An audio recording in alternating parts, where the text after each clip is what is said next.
Il est en fin de mission en terre congolaise. Le représentant résident du Programme des Nations Unies pour le développement Malé Diop était ce 27 juillet chez Rosalie Matondo, ministre de l'économie forestière. Ces deux institutions partenaires ayant tissé de bonnes relations, notamment dans l'élaboration et l'aboutissement des projets menés mutuellement, se revoient en ce jour pour lire leur satisfaction. Je suis arrivé au terme de ma mission au Congo.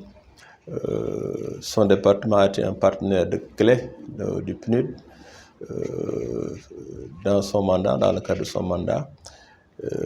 Terminant ma mission, c'est de bonne loi de venir d'abord la remercier vraiment pour la grande collaboration, la disponibilité à tout moment. Nous avons eu un partenariat exemplaire, je peux dire, certes perturbé par la pandémie, mais j'espère qu'avec une sortie graduelle de cette pandémie et l'arrivée de mon successeur, la dynamique de partenariat avec ce département va reprendre. Une franche collaboration couronnée de succès.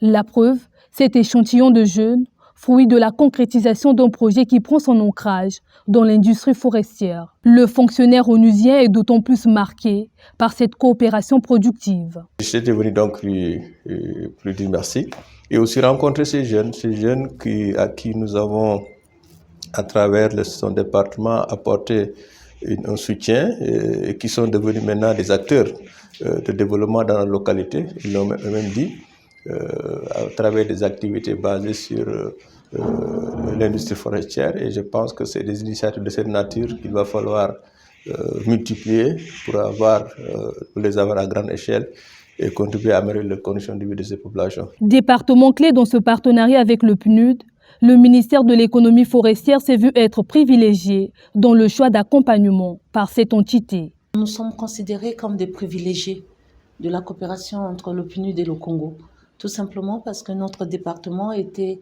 au cœur des préoccupations du PNUD tout le temps. Vous savez, les forêts du Congo et les forêts du bassin du Congo sont un élément important dans le cadre de la lutte contre les changements climatiques. On ne peut pas parler de développement si on n'arrive pas à s'adapter aux changements climatiques. Dans l'action du PNUD qui s'est toujours concerté avec le ministère de l'économie forestière, c'est pour trouver des solutions idoines à ce développement de notre continent et du Congo. Il nous a permis d'élaborer ce qu'on appelle la boîte à outils, donc un document de référence qui fait le lien entre nos activités et le développement communautaire, des activités génératrices de revenus, comme je le disais.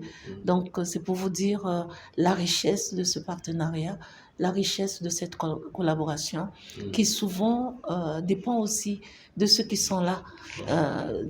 Voilà, je lui dis merci pour sa présence et pour l'aide qu'il a apportée au Congo. Je lui ai dit de partir avec ce cœur serré, mais pour toujours penser au Congo, même de là où il sera. C'est avec un cœur serré et rempli de souvenirs que Malé Diop s'en va au Mali, où il occupera d'autres fonctions, après avoir passé plus de 3 ans à la tête du Programme des Nations Unies pour le développement en République du Congo.